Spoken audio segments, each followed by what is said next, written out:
All right, so where are we at again? Number 69 of 348. 348.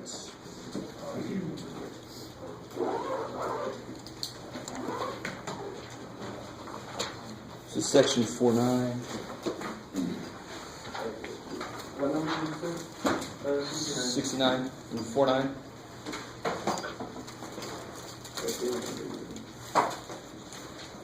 Okay. So this guy says, a stone was dropped off a cliff and hit somebody on the head. No, hit the ground with a speed of 120 feet per second. Ouch. Somebody dropped a stone off a cliff because it was a slow day. Hit the ground with a speed of 120 feet per second. So they're on this cliff.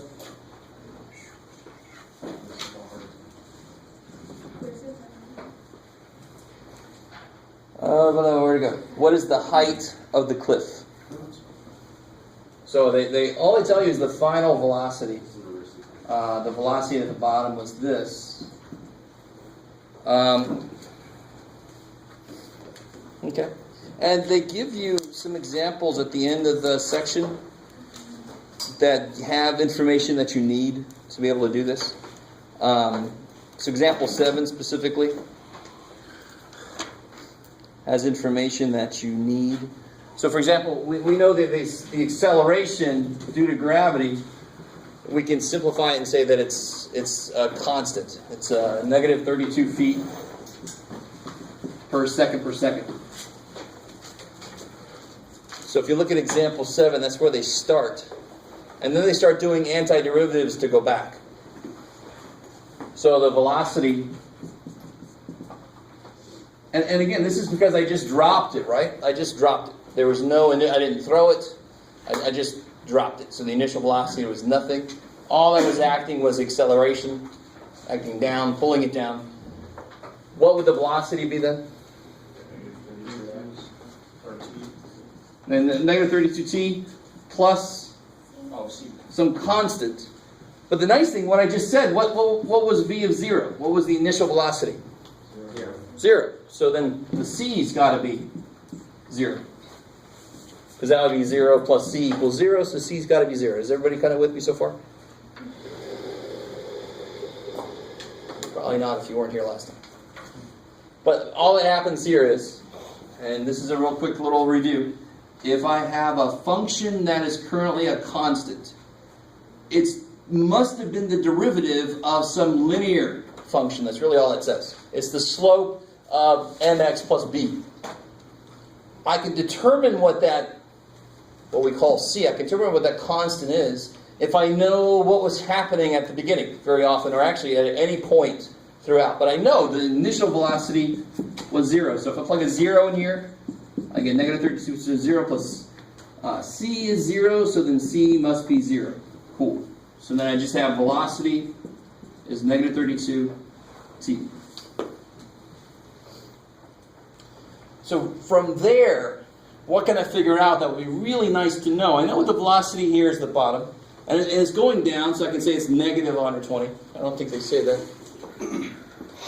Wait, where did the function a of t come from? That is the part that you have to get from that example. That is the fact that we're on the planet Earth, and that is a true fact. And, well, with slight variations depending on where you are, but it's basically that's how much gravity pulls on us. Okay. Yeah. So if I throw a pen up, if I throw it with a higher velocity, it's going to get higher because it takes longer for gravity to stop that higher velocity, so it gets up to a higher point and then it's able to come back down. If we throw something up really fast, like a rocket, it's able to escape gravity, and that's the escape velocity. You have to be going at a certain speed so that gravity can't pull you back. You can also rotate the Earth at a fast enough speed and everything would float, but that's a whole other thing. Sounds like Superman. All right, how we go so far? So you're right. I mean, this is key. If you don't know to start there, how the hell can you do anything? That's an excellent point. So now we know to start there. What can I do right now, based off of where we got to with my antiderivatives and what I know here? Solve for t. Yeah, I could figure out how long it took for this thing. That seems to be good. If I knew how long it took for this to drop down, that seems to somehow possibly be a connection to how tall this thing. If it took longer, then the cliff is way up there, right? So I can now use this fact, my velocity at some time. The formula is negative 32t, and the value is negative 120 feet per second. So then what do I get for the time?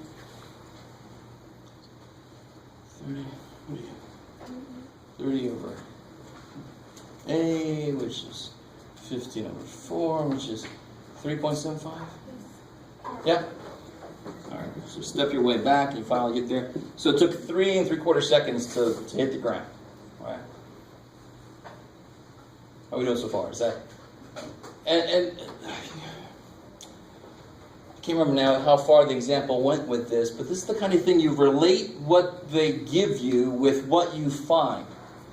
So I might not have a clue how to do this, and it's okay. We got to get away from set problems with definitive ways to do them and start realizing that here's the trouble. Can you use anything you know? So I know antiderivatives, so I can get to the velocity, which makes sense because I know the velocity. Now, how do they connect? Well, I can just set them equal to each other. And what does that mean physically? That's the time it took to get to the bottom. So what do they really want from me? The height. And that, of course, relates to what physical property? Position. So then where I'm at is not good. I want to take one more step back, another antiderivative. So what's the position? Negative 16t. Careful. Squared. I like that. I like squared. Let's see. I thought I said it, sorry. That's right.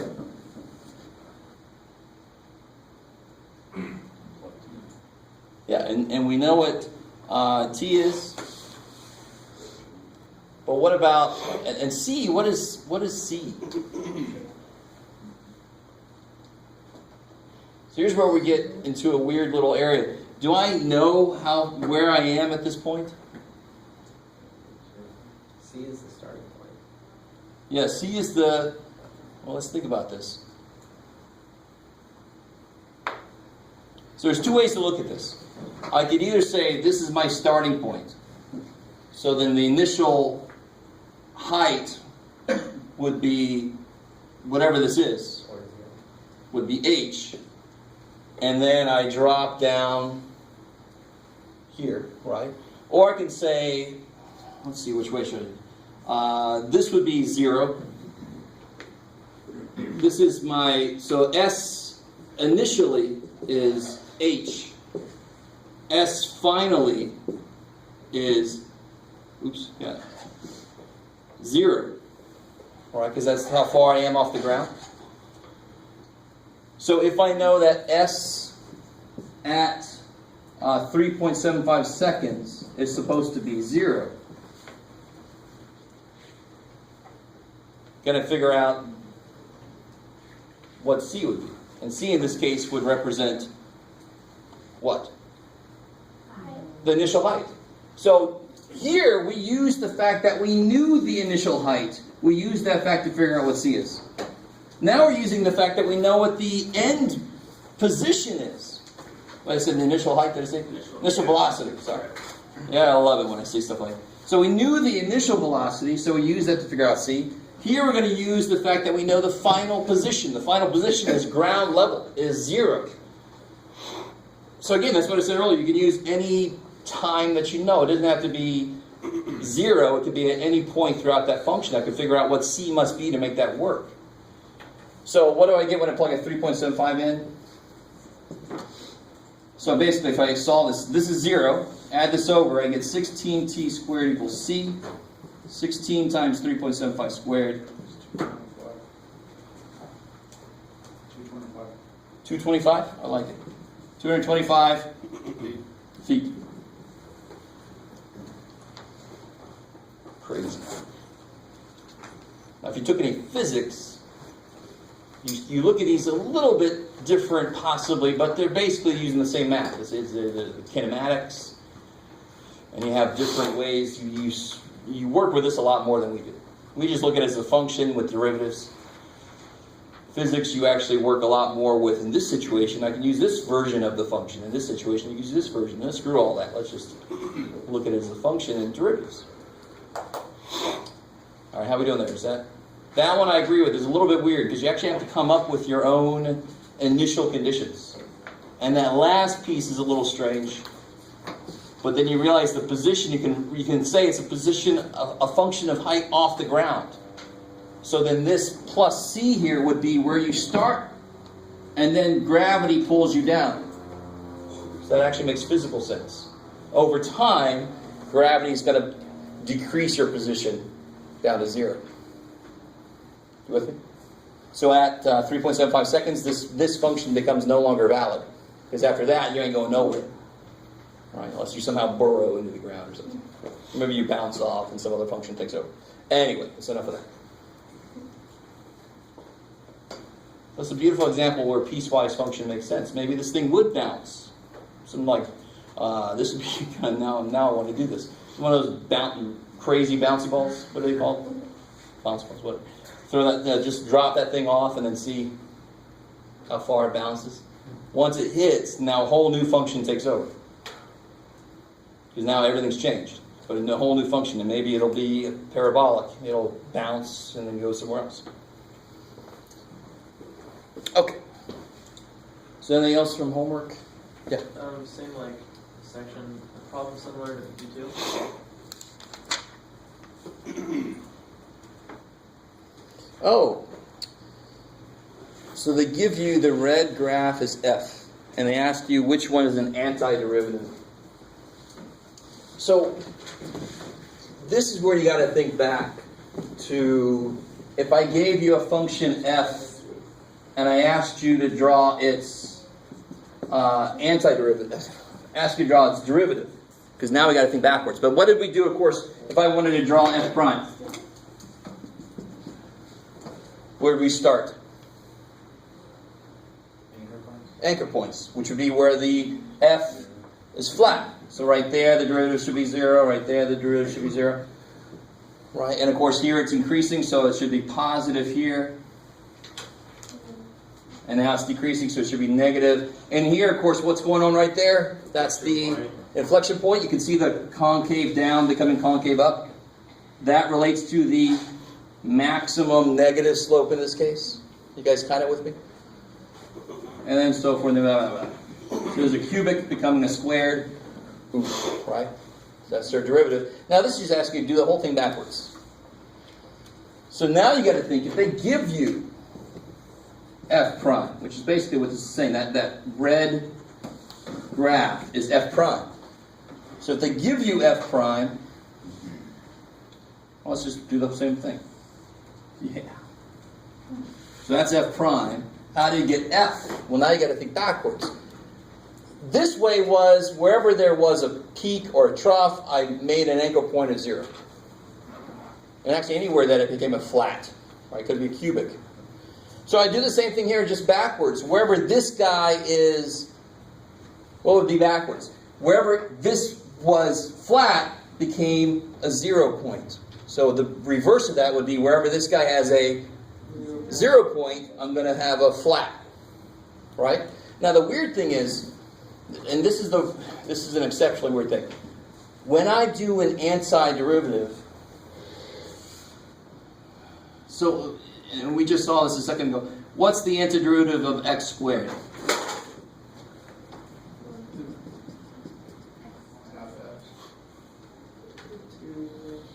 Where would it have come from? Oh, there it is. Yeah, it's 1/3 x cubed plus c. So this part is what makes the graphing kind of weird, because its position is unknown. You with me? So you can draw it wherever the hell you want to, really, if they don't have any specific. So you're here and you're like, I know right here it's flat, but where is it? I don't care. They didn't tell you any initial condition. You can put it wherever the hell you want to. So when you're given a derivative, that just tells you the shape of a function. It doesn't tell you where the function is. That's what the initial condition does for me. It actually pins it somewhere, and then you fill in the shape. If they don't give me that pin, if they don't tell me where that is anywhere, the shape just floats. You can put it wherever the hell is better, right? So I know it's going to be flat here. So let me just put, it's flat there. And I know that this is the, and I know it's going to be flat here. But I like right here, I know what's true about the, this is f prime, remember? So what must be true about the function in here? Inflection. Yeah, there's an inflection. Well, this would be the same idea as this. I like it. But what this whole region, the fact that the first derivative is positive in the whole region, the function must be increasing. I love it. So I've got to increase to this point. Let's see if I can do this. And this is why, do you notice this problem did not say freehand draw this, because it's not the easiest thing in the world to think backwards on this problem. But I know that right here, like George said, that's got to be like an inflection point. I know here's another flat point, and I know I must be increasing, so I must have come like this here, so it must be maybe concave down, and then an inflection point about right there, and then it's flat again here. How we doing? And then, of course, what happens back here, that little piece? The derivative is negative, so that must be like that. You guys kind of with me? Now, considering that drawing the damn thing is actually harder than just identifying it, what do I see now that we've done a little bit of this graph are the points that I look for to identify. I look for the function they gave me. Wherever it's 0, the other function better be flat. Right? Wherever it's got this is kind of secondary thing. Wherever it's got the peak, I better have like an inflection point on my candidate for the antiderivative. So that kind of problem just requires you to know what is it that I'm looking for. What is it that tells me? You know, I know from this one we know it's pretty easy. We can even draw that one pretty easily. This one you can't draw very easily because they don't have a good anchor for where things are. Right? How's that? Is that cool? Who's asking me that question? Oh yeah, is that all right? Is that enough? So they give you several candidates on that problem, number 52. The red line is f. That would be my f prime, really. And I'm looking for its antiderivative. So wherever that f is 0, I better have a flat point on my graph. And of course, leading up to that 0, what's true about the first derivative? What's important about that first derivative? The fact that it's positive. So my actual antiderivative better be increasing. So that kind of takes away one option right there. Yeah, cool. Okay. Sure, yeah. Nobody else is saying anything, so. 5.1, number 19.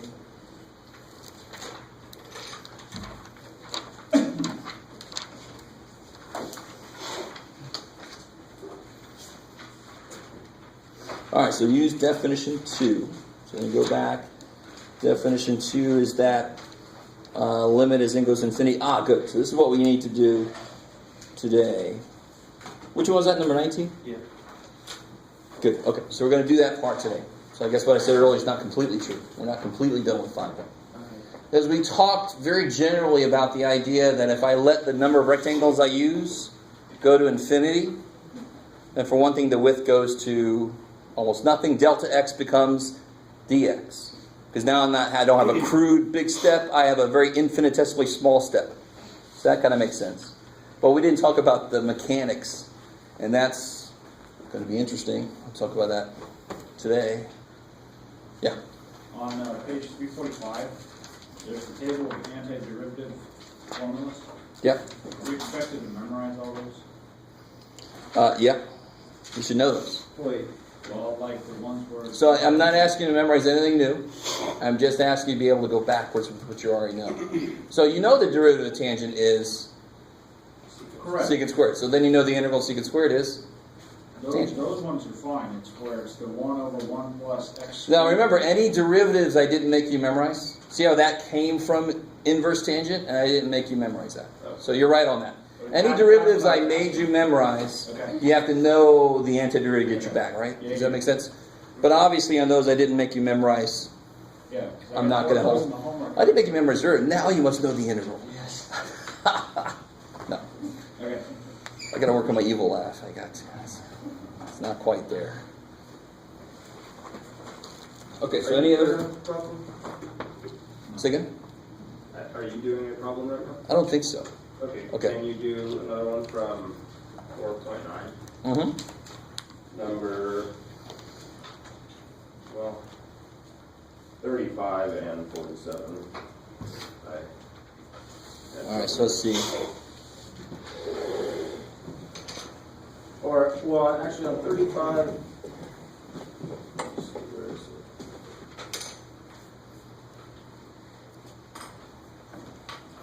So, Is it the actual antiderivative should not be giving you a problem? Is it the other stuff they give you there? yeah, Okay, yes. so I can help with that. So they tell you on 35, f prime is 2 cosine t secant squared t. And they give you this other stuff. They tell you that t is between negative pi over 2 and pi over 2. And that they give you an initial condition f pi of 3, pi over 3 equals 4. Okay. So some of you guys are realizing that you gotta know your trig. Right? I'm gonna put some trig stuff because trig is just so stupid useful. So it's gonna show up a lot in real life. So I'm gonna make it show up a decent amount in tests and stuff. So you got it. If you forgot your basic, 60, 30, 60, 45, reference angles kind of stuff, that's no good because I'm not going to want to see any decimals on that crap. I want to see the exact form.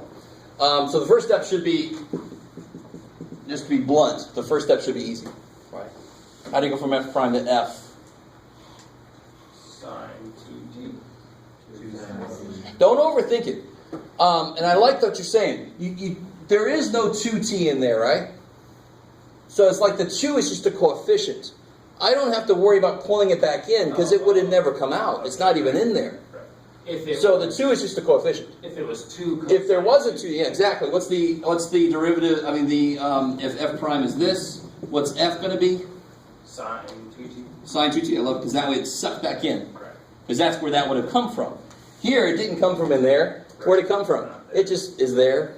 Well, it was there forever, as far as I know. So that's just that comes from the ride, and then cosine came from sine. And you don't have to worry about a negative, right? Because just think real quick, sine would go directly to cosine. It's if it is cosine here, then you'd have to worry about putting a negative in. And of course, we just talked about secant squared, tangent t.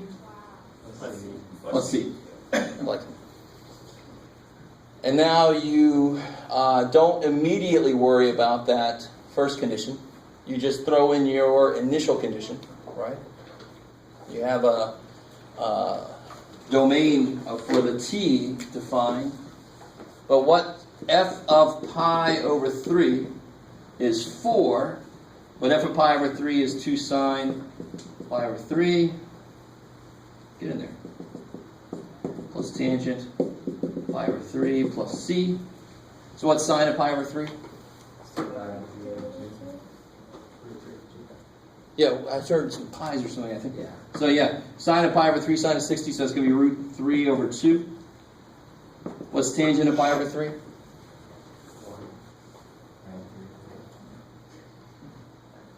Rad 3, I like it. Because sine is rad 3 over 2, cosine's going to be 1/2 there, so tangent and sine over cosine, the over 2's cancel, you get root 3.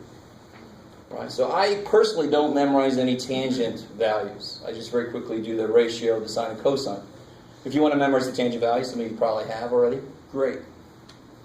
And then plus c. So I get 4 equals 2 rad 3 plus c, so c must be 4 minus 2 rad 3.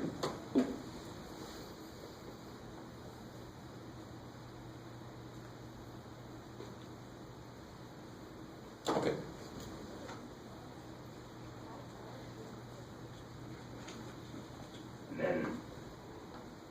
Is that it? I think that's all I wanted. Find f. Yeah, so f of t would be 2 sine t plus tangent t plus 4 minus 2 rad 3.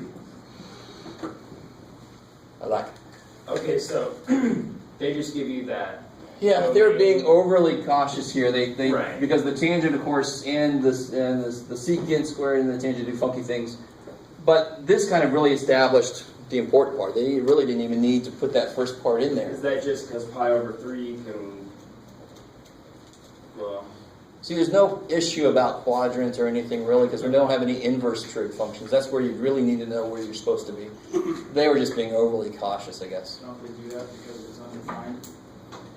That pi over 2 secant square is undefined? That's inherent in when they have a function I'm working with within the expression I've got. That's implied already. That I have to be careful about those weird parts. Those are thrown out already. And then my initial condition is at pi over 3. So I really didn't need to know this. So they were being overly cautious for what you said, but they really didn't need to say it because it's implied the minute I have those showing up, I have to throw it anywhere that they freak out. If I write 1 over x minus 1, I can't use 1. It's implied. I don't have to say it. It's implied in me writing it down. So they will never throw a trick one in there that they'll put one in there where it's undefined and you're supposed to figure that out because they don't give you the range. Yeah, if they give you some initial condition at an undefined point, like they're trying to say, if they tried to say here f of pi over 2 equals something, then you're like, well, that's complete crap. I mean, that's fine. You can say that. If they do that, that's just a weird thing. There's no need for that. That would be one of the last problems saying, what's wrong with this? You know, and you do the work. It's like everything looks okay, but then you're like, oh shit, it's got the weird, yeah.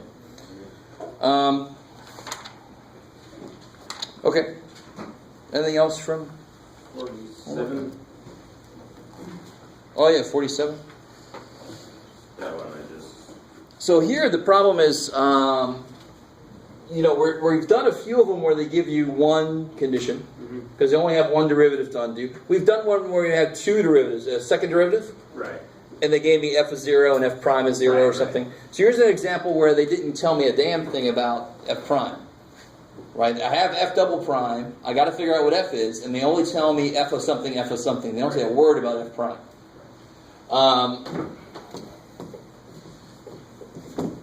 So what the hell? So they both equal 0. So let me see. F of whatever. So f double prime. And they tell me that f of 1 is 0 and f of 2 is 0. So work that out as far as you can make it. So Bryce, you're like, I already did. So just hang out. But if anybody else not tried this problem yet, so what would f prime be? What would f be?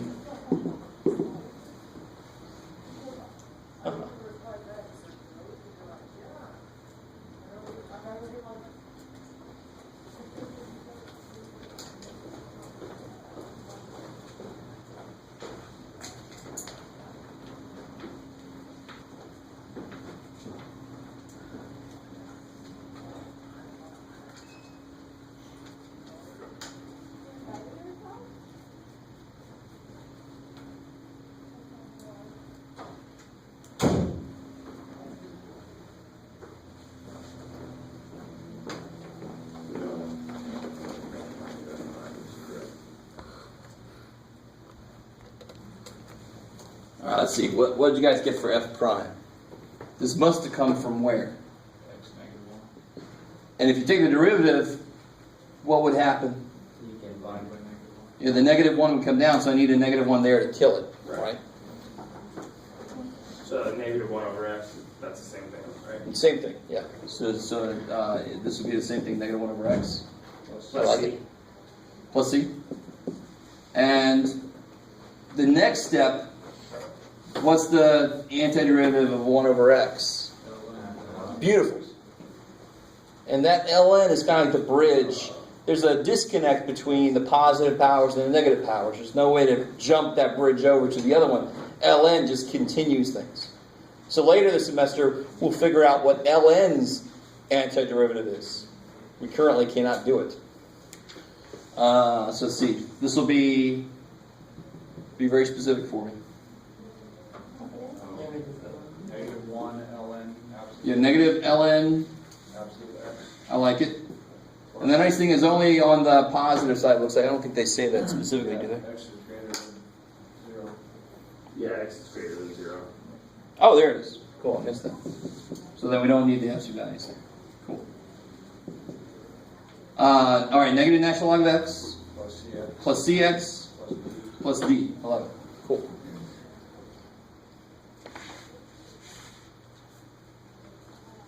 And now you just apply. This feels a little bit like partial fractions. You guys remember partial fractions?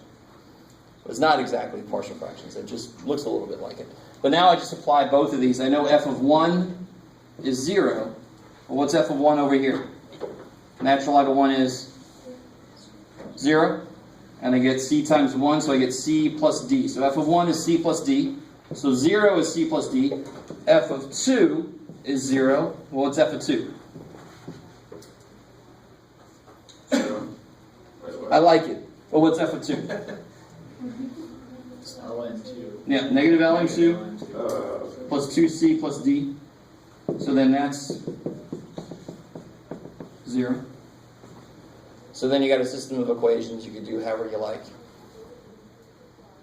Right? If I solve this one for d, d is negative c. Therefore, 0 is negative natural log of 2 plus 2c minus c.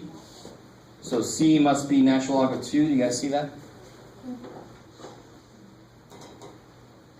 And then d is negative c, so d must be negative natural log of 2. It's crazy. And you're right, though. It's a good point. Somebody brought it up earlier. You can't just stop there. The question asks you for f. All this is side work to figure out c and d. You got to end up with f of x equals negative ln x plus x ln 2 plus or minus ln 2.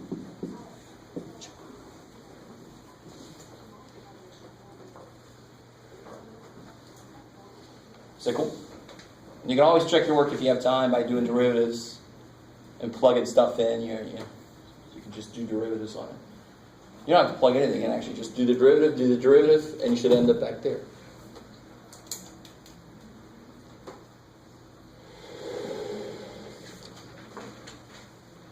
So anything else from homework?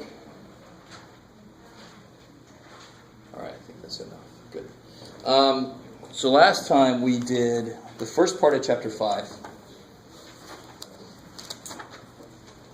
where we talked about just straight up areas under curves.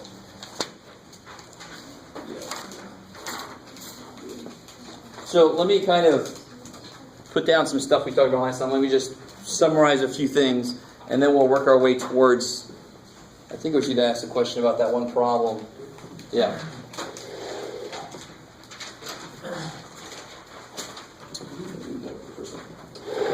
So, I can use, I don't think I've said this yet, but we've seen this notation. This is what we need to talk about.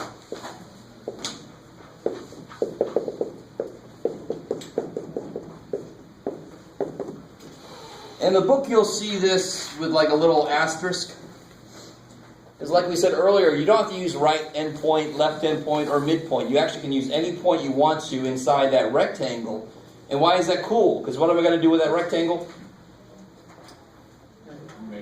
Make it infinitely small. So it doesn't matter where it is. It's just going to keep bouncing around like crazy until it just squeezes into a certain value. So when you have a big step, it doesn't matter what value you use. And what does that mean, by the way? I keep talking about, I have this function, and I have some a to b, maybe. And I want to know what this area is. So if I set up the rectangles, the height, so if I want my rectangle to go from A to this one, x1. Well, let's not even call it x1. Let's call that A1. Why not? The x sub I sets up what for my areas that I can add up? What did the xi, what did the right endpoint, left endpoint, midpoint, what did all that crap really mean? What does it mean when I use those endpoints or the midpoint that sets up the height? Cool. So what I'm really saying is, it doesn't matter if you use the right endpoint, the left endpoint, the midpoint, any point, I don't care, any point would set up a height.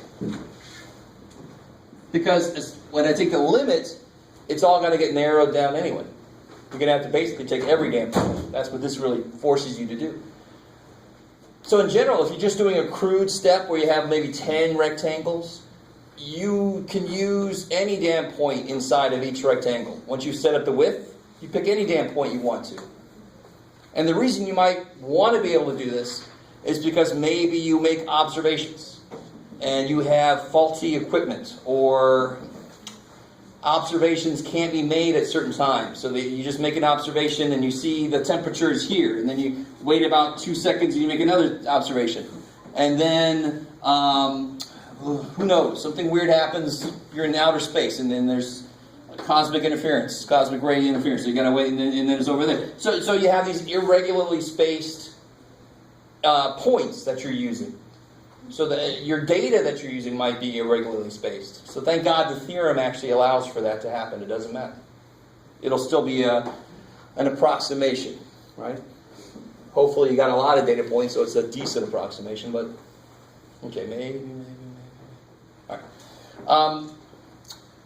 So 2 things we need to talk about. We need to formalize this a little bit. And actually, I don't really mean formalize, because that sounds more like theoretical. We got to see this thing in action in a concrete problem. And when I say concrete, you'll see in a minute. It's not as concrete as you might like it to be.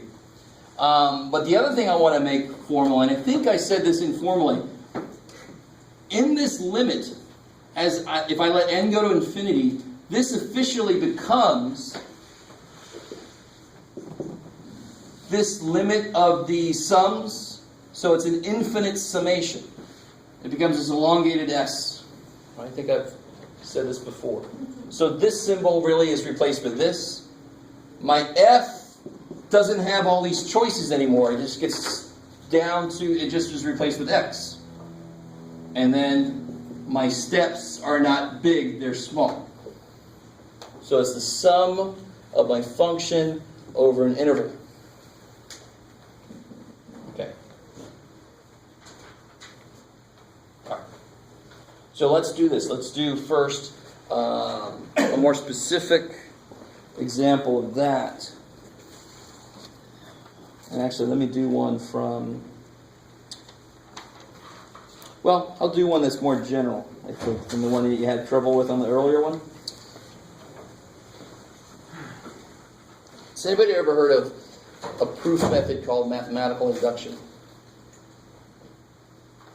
All right, this is a little early to talk about it. It's actually in Calc 2. If you have to take Calc 2, you're going to learn all about it. You're going to love it. Probably not, but not at first anyway. So I won't force you through this. But here are some good summation facts to know. So, for example, there you go.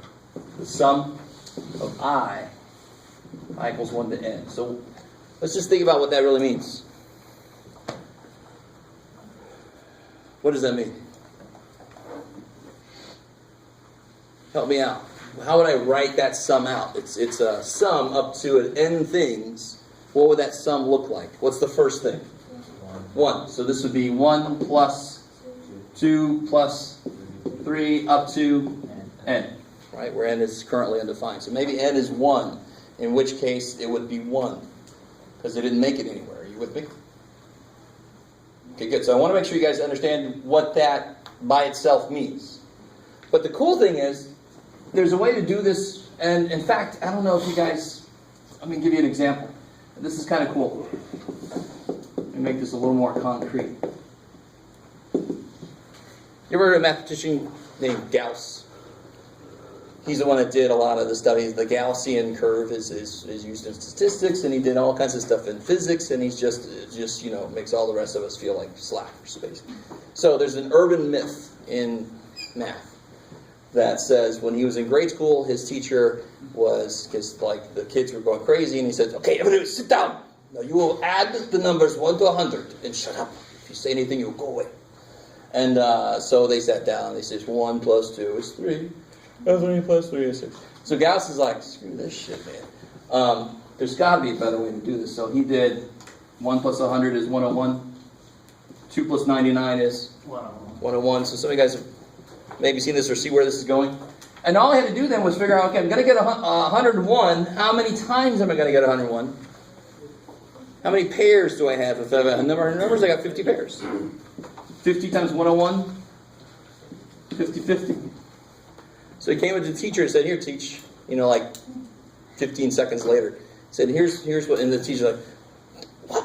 And so his teacher's, 1 plus 2 is 3. 3 plus 3 is 6. And he finally got to the point, he's like, you're right. He's crazy. You show up the teacher. But I don't know what happened after that. I'm not really sure what accent I had either, but that's all right. In case you were wondering, I don't know. Where am I at? So, this is kind of cool. So in general, if I have 1 plus 2 plus blah blah up to n, the shortcut would be establish what the repeated sum is. That would be n plus 1. And then how many pairs would I have? And divided by 2. That's exactly what this sum is. It's just because of that cool little thing that he discovered, right? You guys got it with me? Okay. And then you have a formula for that's not as easy to do for I squared. Not as easy. Let me see if I remember it. No, don't do that, Jeff. Yeah, I don't have these numbers. Okay. N times n plus 1. Yeah, that's not right, Jeff. 2n minus 1, right? Over 6. Or is it n plus 2? I always forget. 2n plus 1. So, real quick, just to check this out. If I had sum I equals 1 to 3 of I squared, what would that look like written out?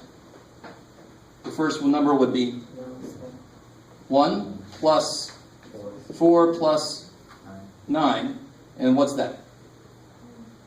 14. Amazing. So if I let n be 3, that's 3 times 4 is 12 times 7 divided by 6. 12 divided by 6 is 2. 2 times 7 is 14. All right, so the formula at least works for n equals 3. And you can use mathematical induction. It's a proof method that's stupid simple. It's so simple that everybody has trouble with it. They're like, this can't be true. So then they try to make it harder. But it is stupid simple and it's stupid powerful. Right? And if I really wanted to do it, I would show you, but we don't have time. Where did the 6 come from? It's there because it needs to be. Oh, so that's just part of it. That's part of what it is. Okay. And I'm not going to prove it because it depends on math I induction. got it. I'd love to teach you guys. You'd all know it.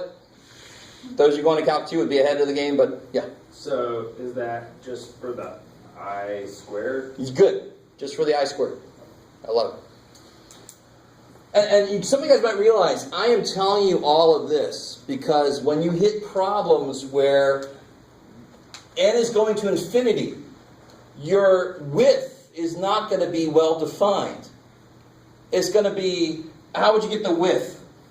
From like, if this is 1 to 3 and I wanted 6 rectangles, what would the width be? 3 minus 1.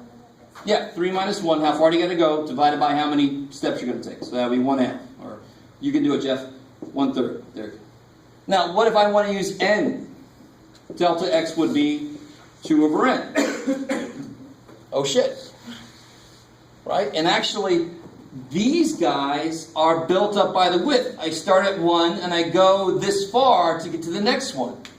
So I'm going to have a bunch of stuff dependent on I plugged into my function. I have to know then what I does when it's alone, what I does when it's squared.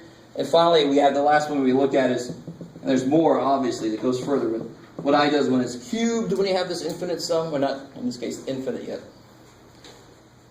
This would be, it's exactly this, except it's squared. Of course, I mean, you know. No, it's not obvious, don't worry. All right. So let's do an example that's harder than the problem you would see in that earlier section, but it's exactly the kind of problem you'll see in section 5.2. using, for some reason, this stuff I just put up here. And I want to take you back. I always want to make sure you understand what we're doing and why we're doing it. How long did it take us to get to derivatives? And we just started learning rules and seeing patterns and forgetting what derivatives are really built on. Derivatives are built on limits. So integrals that find areas, definite intervals is what they're called, when they're between two definite endpoints. That'll be the area under that curve. They are built on these infinite sums. So you have to go through a little bit of that recreation of where things came from, just to understand how things get put together. And then we're going to start going to making some patterns, seeing some patterns, making some rules, making some processes that make it quicker, right? So this is just like that limit stuff we went through, and then eventually we stopped going through it because we said, we got to keep going, right? So we got to go through this a little bit. So the problem I want to do is this one. I want to know the integral from 0 to 3.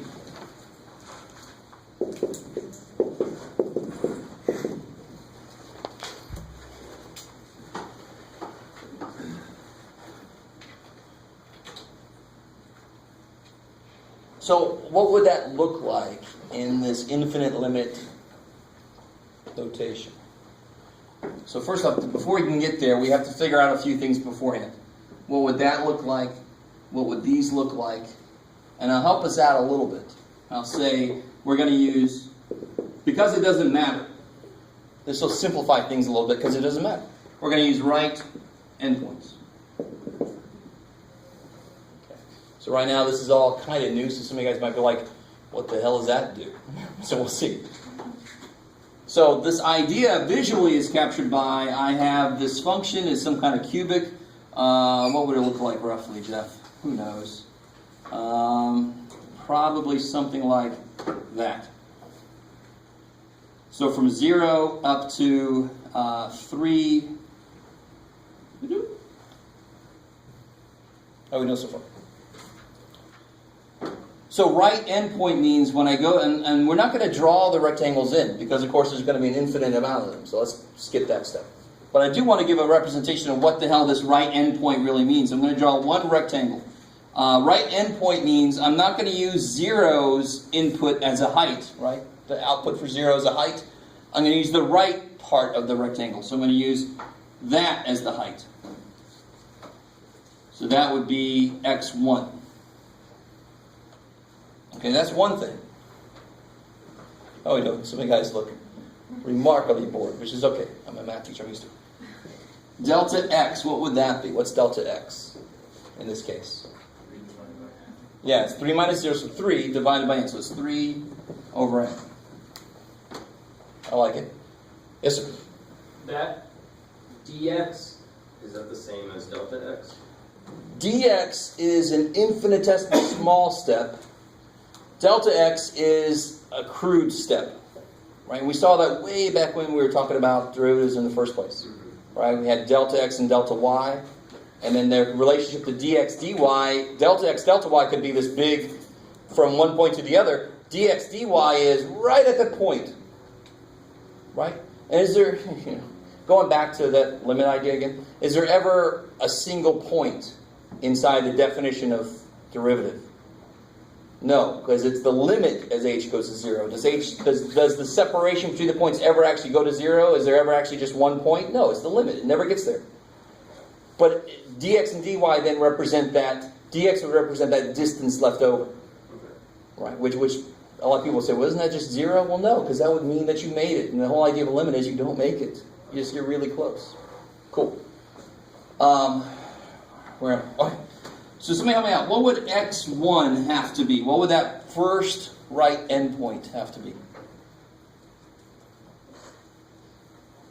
What's the width? I mean, how wide is that first rectangle going to be? 3 over n. So it's almost too easy now. Where did I start? 0, and I went 3 over n. So what's the x1 going to be? Where do I end up if I start at 0 and I go over 3 over n? I end up at 3 over n, right? Almost too easy. So in general, this would be a plus delta x.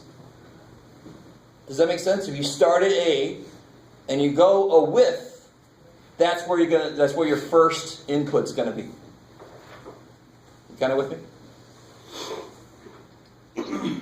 No, shit. So maybe this. Let's do this real quick. This might actually help us out a little bit. This will be a nice review. Let's do this problem with 6 rectangles. And then we'll come back to this. Maybe it'll be better if we do... Is that cool? Or not even that's cool. That's what we're going to do. So I have my f of x is x cubed minus 6x. I want to go from 0 to 3. If I use 6 rectangles, my width is going to be 1/2. So it doesn't really matter what the function truly looks like, but I think it's roughly like that. So I want to go from 0 to 3. So my first rectangle's height is going to be, what's the first? So I'm going to have 6 rectangles here. Let's see, 1, 2, 3, 4, 5, 6. Good. What's this going to be here? What's x1? Yeah, it's 1/2. And then it's going to go 1/2, 1, 1.5, 2, so forth. Is that cool? So it's just like that handout we did last time. You with me? But how did we get that first endpoint? We just said 0 plus the width. That got me to the first input I'm going to use. I'm using right endpoint, so I don't start at 0, I start at 1/2. So this will be the sum as I goes from 1 to 6. F of xi delta x. That's the form that we use to get this thing started. So this is just 6 rectangles. This would be a very crude approximation for the integral. How are we doing so far? This is basically what we did last time. So now what this really boils down to, you guys remember what you can do that's nice with this? This is just a constant that can come out. This is 1/2 times f of 1/2 plus f of 1, f of 1.5, f of 2, f of 2.5, f of 3, and I'm done. So there's my 1, 2, 3, 4, 5, 6 rectangles. With me? The only difference if it would have been left endpoints is it would have started at 0 and ended at 2.5. It would have just shifted over, right? Okay, so on the picture it would be, this is going to tell me how high up I go. So that's an undershoot, right? And then this is going to tell me where I go for my next rectangle. This is going to tell me where I go. Always the right endpoint tells me what the hell's going on. What the hell's going on, Jeff? What did I just... Yeah, I'm good. All right. My brain is starting to left-handed. So it undershoots it there. It overshoots it there. It might come out decent. And some of you guys might remember, you can check this on the calculator. The calculator actually can do definite integrals. You can find the area under the curve. So somebody help me out. What's f of 1/2?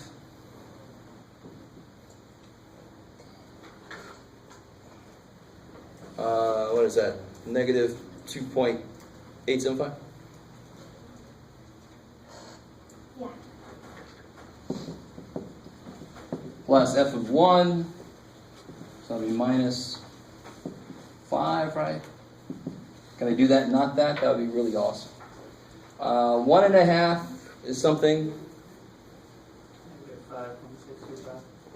Negative 5.625. And then f of 2 would be 8 minus 12, negative 4. F of 2.5. Do it again, sir. 0.625. 0.625. And then f of 3 would be 27 minus 18 would be 9. I like it. So you get 1/2 of what all that crap is added together.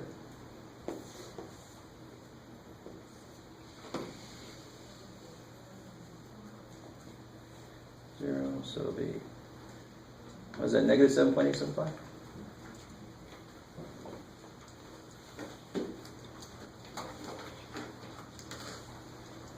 I hear buttons, so I know somebody's doing this. So I don't know if we want to all depend on my brain, but 9 cancels with negative 4, negative 5. That cancels that piece. Negative 5 and negative 2.875 is negative 7.875. So I'm pretty sure it's that. But nobody wants to let me know, so we'll just go with that. Is anybody doing this? I got negative 2.875. Damn. I got negative 7.872. Freaky. Oh, you probably, you might not have rounded in some places. I don't know.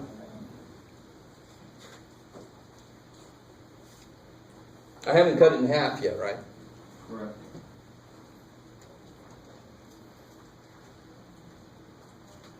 But you're right. I did it wrong. Well, yes. And so half of that is, I don't know, I've used up all my brain capacity. 3.9375. Okay. And real quick, just to really make this a review fully, let's see what it looks like on the calculator. Let's see how close this approximation gets. And along the way, we can see how bad my approximate graph is.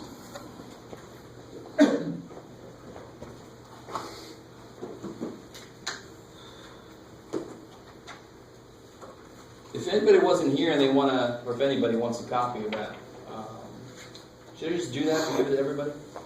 The copy that I actually wrote from this, would you guys want that? Yes? Okay. So now I just got to remember to do that.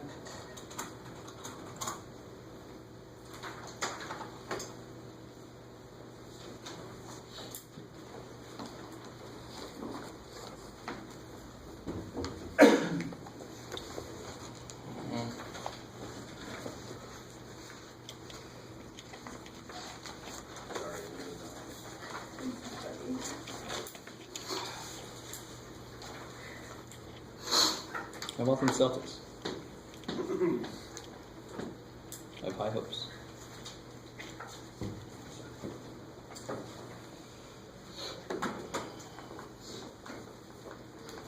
So if you want to go ahead and if you have your calculators with you, put the original function into y1. And I'll point something else out too on the way here.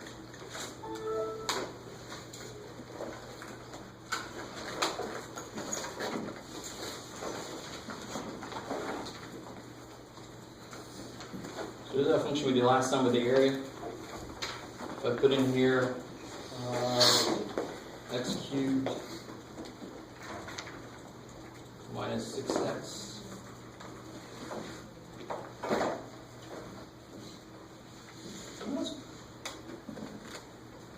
Alright, well, I was almost close.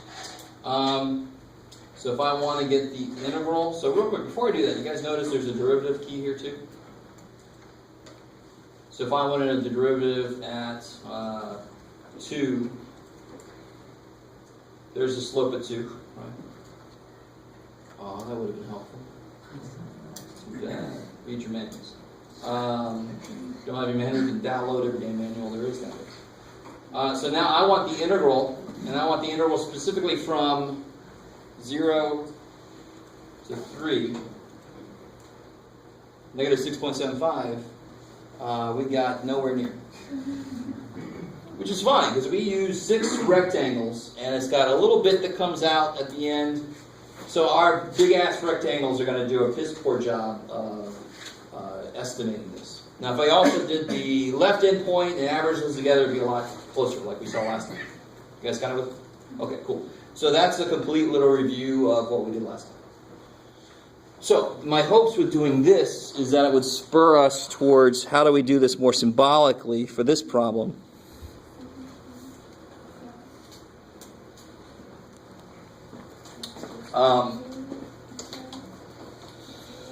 So in general, x1 is going to be, if I'm doing right endpoints, x1 starts at the next point in, which is a width away from the starting point. Are you with me? So that's what this means, a width away from the starting point. So in this case, it's 0 plus 3 over n, so the first point is 3 over n. So what I'm trying to do right now is I'm trying to come up with a general expression for this. Because I don't feel like writing the infinite sum out. I just want a general expression for it to put in there. And some of you guys might already realize what it's going to be. What would x2 have to be? x2 would be how far away from x1? 3 over n. So it's going to be 3 over n plus 3 over n, 6 over n. x3 would be 9 over n. So what's xi going to be?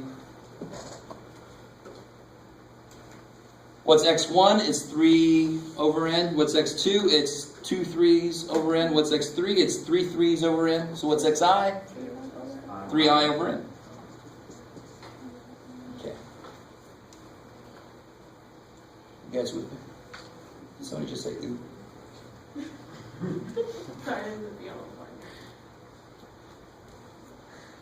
Alright, I don't mind. It's alright. This is kind of gross. Alright, so we got everything we need. We know delta x is 3 over n. We know xi is 3i. Let me write it a little better. Xi is 3i over n. In fact, you can pretty much, if I'm using right endpoints every time, my xi is going to end up being I times delta x plus a. In this case, I'm starting at 0, so it's kind of nice. But whatever my first part is, xi is going to be that plus I delta x. That's what xi is going to be in general. Where did the 3 in 3i come from? Sorry. If you look at the pattern here, x1 is 3 times 1 over n, x2 is 3 times 2 over n, x3 is 3 times 3 over n. So xi must be 3 times I over n. It's just because the width itself is 3 over n. Or maybe. So the 3 came from the width. The big delta. Exactly. Cool. So what does this thing look like then in infinite summation notation? That's just fun to say. Limit as n goes infinity of sum I equals 1 to n. Notice how sometimes we'll just put an infinity there. But when it's actually being plugged into a function, you cannot plug infinity into a function. You can let the function's input go to infinity. That's why we have to be careful here. We can't just put infinity up here. You have to have a limit as that goes to infinity. Because I'm actually plugging it into a function, and it doesn't make any sense to plug infinity into a function, even though some of you guys do it. It's really neat, right? But technically you can't. F of, what's xi? 3i over n times delta x, which is 3 over n. Oh, you guys are going to love this. All right. I mean, the nice part is there are some generalizations you can make. You don't need to make them. You can kind of do exactly the work we just did here every time to figure this out. But there are generalizations you can make. And it's always this form. You just start plugging stuff into that form. Now, somebody help me out. What is f of 3i over n? What is f? 3 or x cubed minus 6x. Good. So what's f of 3i over n? 3i over n cubed. 3i over n cubed. Minus 6 3i. Minus 6 times 3i over n. All of that times 3 over n, right?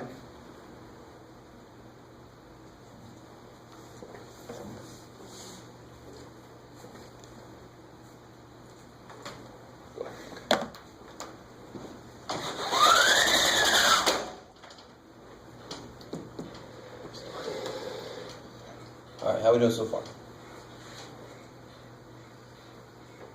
So the nice thing is this kind of pattern shows up every time you do this problem. Of course, it depends on what the function actually is. And they are not going to feed you these ugly-ass functions. There are a lot of functions that we know the derivative of now that we can never do with the limit definition. Not easy to do that. Same thing here. They're going to have decently easy functions to work with. They have to. And then we're going to start making patterns just like we did before with derivatives. So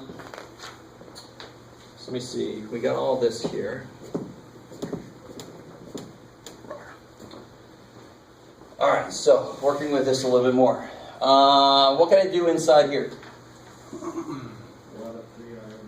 And let me point this out. This is a very weird thing, because I know this is possibly new to some of you guys. Because when you take pre-calc, very often this gets thrown really quickly at the end. And to tell you honestly, I can't even remember how much I covered this in my own pre-calc class. But this idea of a summation. What is the summation variable in here? I. So the summation sees the n's and all that stuff as just constants. And they really are just constants. N is the number of rectangles I want to use. This guy would get applied at the end. He says let the number you use go to infinity. But as far as this guy's concerned, it's a constant. It's whatever you want to use there. You guys kind of with me? That's why I'm allowed to do what I'm about to do. I can take 3 over n out here. Just to get it out of the way. That 3 over n, I can take it out. And it's just like, this is an infinite sum. If I saw the same thing in every sum somewhere, can't I undistribute it? GCF that bad boy out? That's all I really just did. Now inside I can actually do this math here. What's 3i cubed over n cubed? It's 27i cubed over n cubed, right? Minus 18i over n. Is that cool?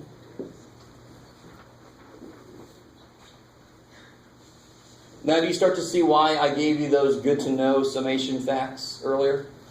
Do you see how I want to get some stuff out of the way so I have a sum of I cubed and a sum of I because I know exactly what the hell those things are? No, okay. Do you guys see how there's nothing but constants on that I cubed and there's nothing but constants on that I? Right? There's 27, which is obviously a constant. There's n cubed, which is a constant according to this guy. Yes, good. Okay. So, what I can do then is, for this first one, I can pull out 27 over n cubed. So I'm going to get 81 over n to the 4th. Sum I cubed. How we know so far? So all I did there was I pulled that out to be with this guy.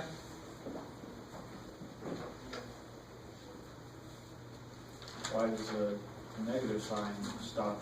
Why does the negative sign not stop me from doing that? Because now I'm going to do this. I can take the 18 over n out and make this 54 over n squared. All right, let me let you guys absorb that for a minute.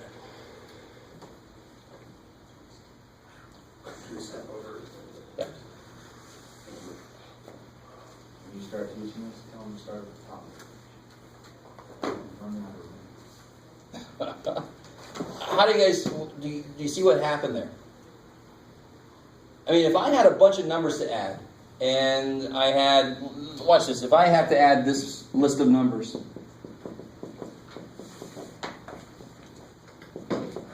one way to do it is to take all the positive stuff together, minus the sum of all the negative stuff, right? So that's exactly what I just did. This is a sum of these minus these. Well, let me sum up the positive stuff, and then I'm going to subtract the sum of the negative stuff. I just broke my sum apart. I can do that with sums, right? So don't let this infinite sum symbol freak you out. Even me just saying that's not going to stop it from happening, but all that means is it's a big-ass sum. Everything you do with the sum, you can do with these things. You can take common factors out. You can rearrange them. You can break the sums up. You kind of with me? If I had to add 1 through 100, I can add all the even ones plus the sum of all the odd ones if I really felt like it, right? Of course I could. Wouldn't really help me, but... How's that 18 turn into 54? Because that 3n is on both. Oh, so you want to distribute. So if I take that out of this summation, it's got to be with its own 3 over n. The 3n summation is distributed over, not just the 3n, correct? Yeah, and I'm not really distributing the sum, but it basically looks like I am, so that's fine to say that. We call the summation a linear operator because it looks like it distributes. Yeah, I'm not really distributing because it's not really this times this. But, you know, like, what the hell, Jeff? And that, I agree with you. It looks like it distributes, so deal with it. All right, how we know so far? And they do give you a couple examples of this beyond what I'm doing here, so actually this might be one that's in the book already. And the I, how come there's like just one I there? Like, where was that before? Right there. Oh, I can't. So if I pull that constant crap out, I'm left with this. So this part and this part, we know what those are. All right, so I have the limit as n goes to infinity of 81 over n to the fourth. What is the sum of I cubed? 9 over 8. What did we say earlier? I gave you those 3 really good facts to know about summations. N multiplied n plus 1 over 2. All squared. I love it. All right. So you probably want to have those sitting next to you when you're doing this homework. Minus, same thing over here, really. Sort of, not the same thing, but same idea. N multiplied. Yeah, it's like one of these. That's like Gauss's thingamajig, right? Actually, the summation formula for an arithmetic series, but who cares? That's Gauss's thing. So every step I've taken, it seems new for some of it because we're not really that used to this symbol. But just remember, that just means a really large sum. I'm summing up stuff that looks like this. So I can take 27 over n cubed out of this piece because it's just a sum and that keeps showing up. Every piece of it has 27 over n cubed. Factor it out. Factor that out of that sum. And then I have these given summations for these forms. Whew. So then I get limit n goes to infinity. What happens here? Let me do this. Let me do something that's really kind of cool. Let me switch these, but when I do it, what's really here? 4. So I'm going to put a 4 out there. Now if I put n4 inside, what goes here so that squared it's still n4? N squared. All right. That's that weirdness you have to be careful about when you try to take stuff out of a square root or put stuff into something squared. You got to adjust it. So that would still be n4 there, right? Mm-hmm. So I just switch those because that's a 4 and that's an n squared squared. And on the top I got this business. And over here the same kind of thing, 54 over 2. Thankfully there's no power out there, so it just goes right out and right in. Let me take all that way too concrete stuff away here. And I gotta be careful. You always want to put that because you want to make sure that the limit is actually applying to the whole thing. Right? Let me just stop there for a second, let you guys absorb. Yeah. I think I missed how you got to the very bottom one from the one above it. Like how how'd you get to 4? Oh, 2 squared is 4. Okay.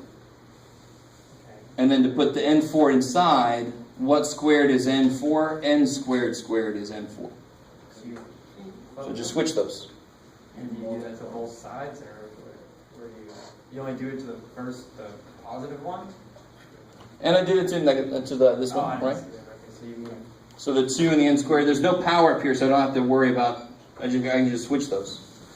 Right? It's not the only way to do this, by the way, but it's just, to me, it's the quickest way to get all my n crap together. Because now what happens inside here? One of the n's cancels. So I got the limit as n goes to infinity of, let's go ahead and take this, let's put this limit up. I can take the 81 over 4 out, we know that from before. Right? And then inside I end up with n plus 1 over n squared minus, 27, limit as n goes to infinity of, and again the same thing here, n plus 1 over n. Oops, I don't need that. So I just split the limit up. So again, the limit itself is a linear operator. It looks like it's distributed. And what's the limit of both of these? This is a pre-calculus level problem. What's the limit for both of those? What's the horizontal asymptote for both of those? 1. So I end up with 81 fourths times 1 minus 27 times 1.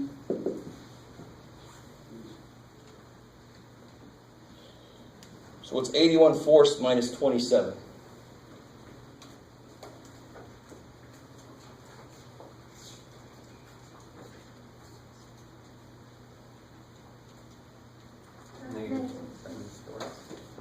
negative 27 fourths.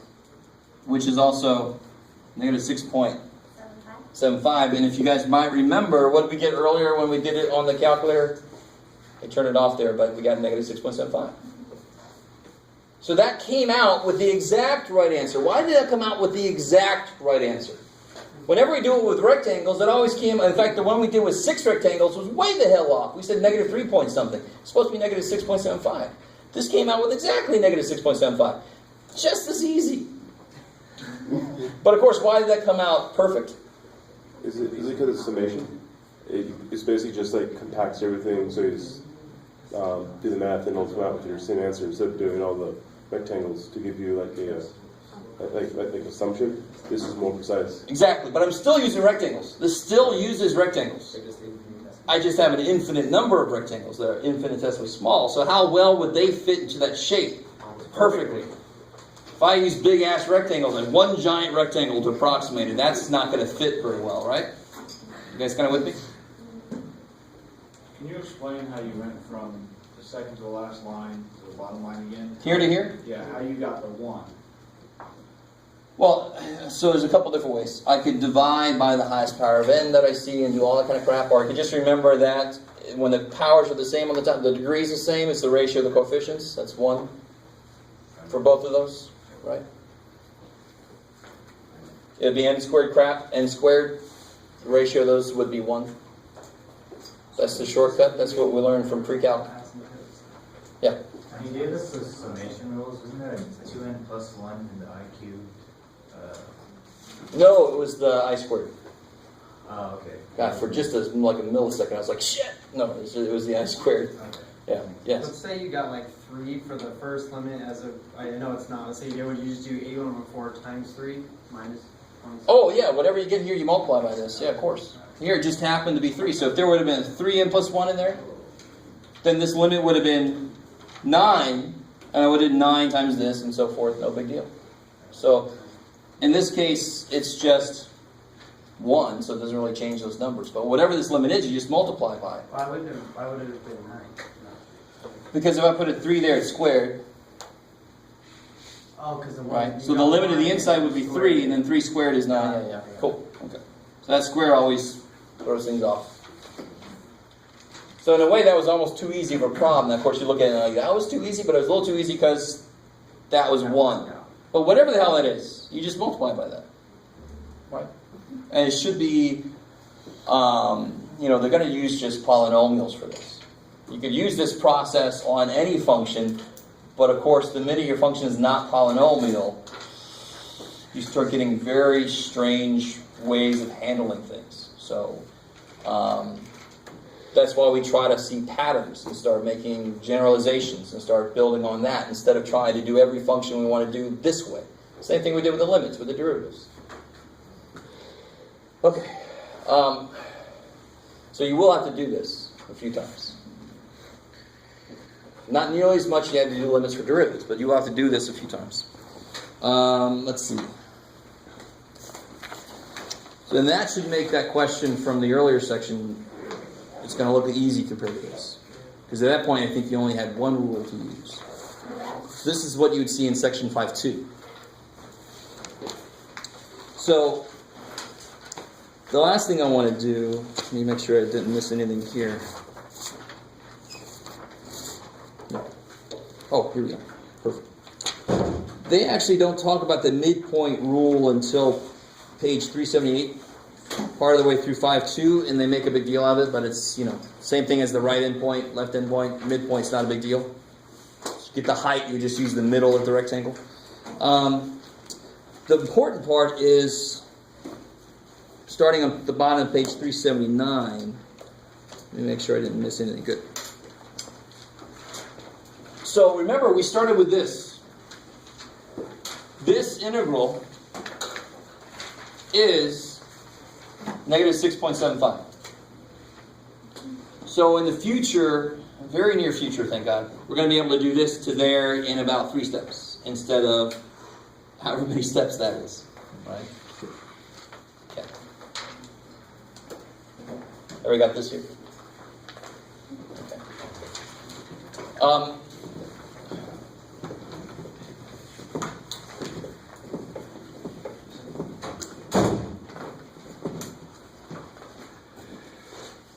And let me do something before I get to. So we just did that the integral of x cubed minus 6x from 0 to 3 dx was negative 6.75. What's the antiderivative of this?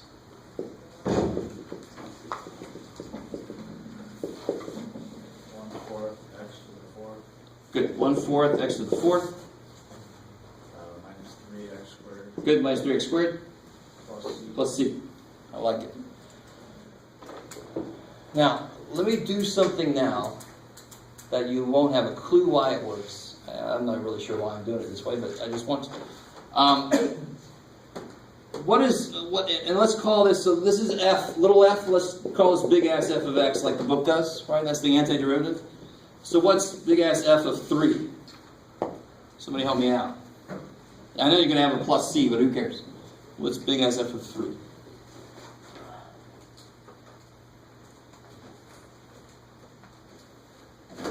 And of course, big ass f of 0 is c. I'll do that part.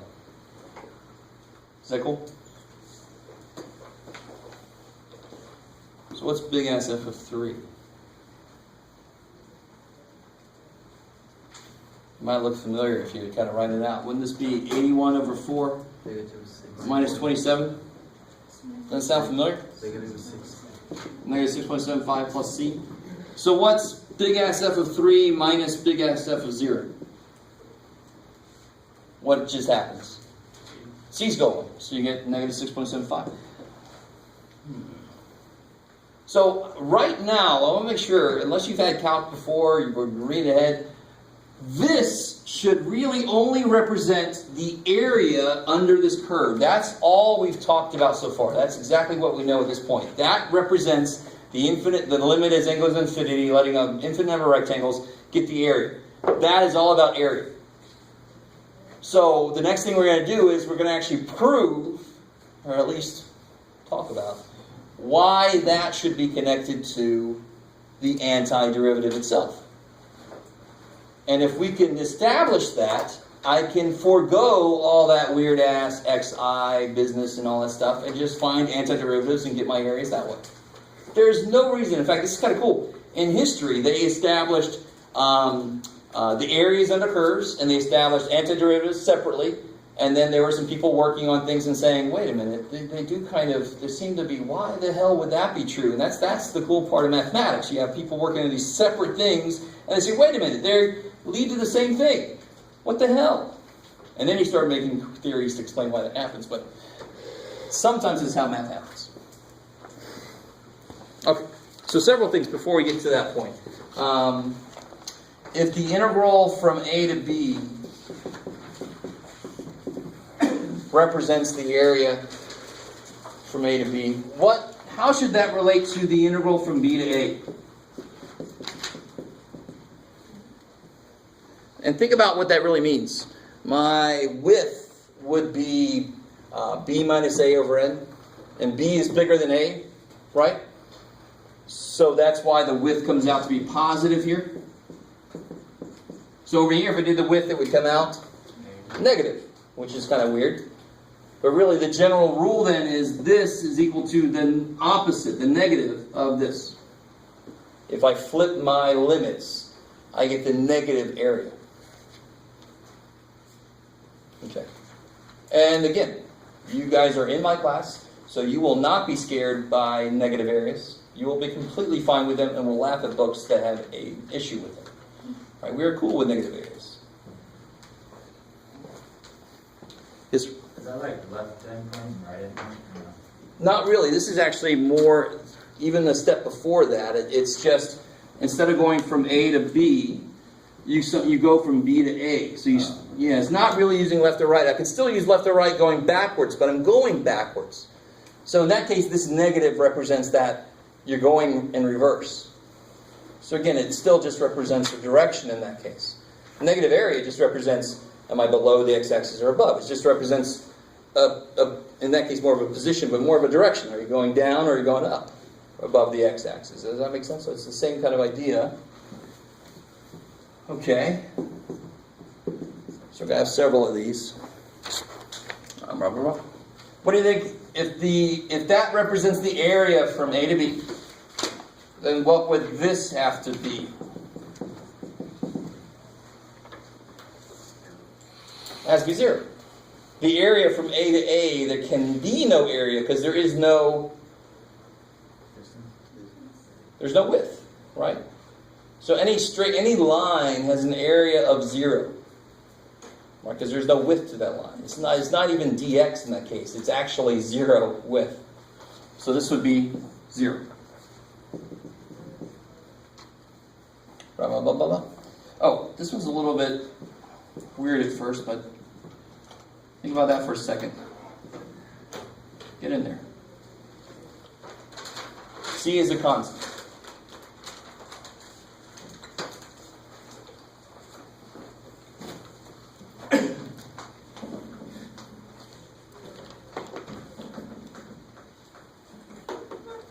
So let me give this hint. Even once we learn integration, even once we learn the full thing, exactly how it works, we don't have to do the summation crap anymore. There are some times that I want to not do calculus on something. Because again, integrals just find areas. So if I know the shape that represents, I can just find the area using geometry, right? So what shape would that represent? Rectangle, I love it. Because the height is constant. So this should just be the rectangle from A to B with a height of C. C could be negative, of course. Yeah, it'd be negative area just because it's down then. So then what's the area of that? Yeah, C times B minus A.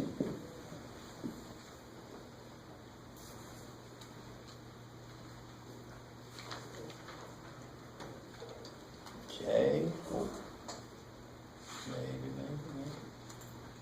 And real quick, if f of x is c, right, that's the height in this, the f of x in there, right? You with me? What's big ass f of x? Are you going to love this? What's... No, careful. C is not a variable, it's a constant. So what's the antiderivative of 2? CX. Yeah, 2x. So the antiderivative of cx would be the antiderivative of c would be cx plus, let's call it d, just because, right? Plus a constant. Are you with me? Don't use c again. Capital C. Who cares? Looks like c. Stay with me now. What is big ass f of b? You could do it.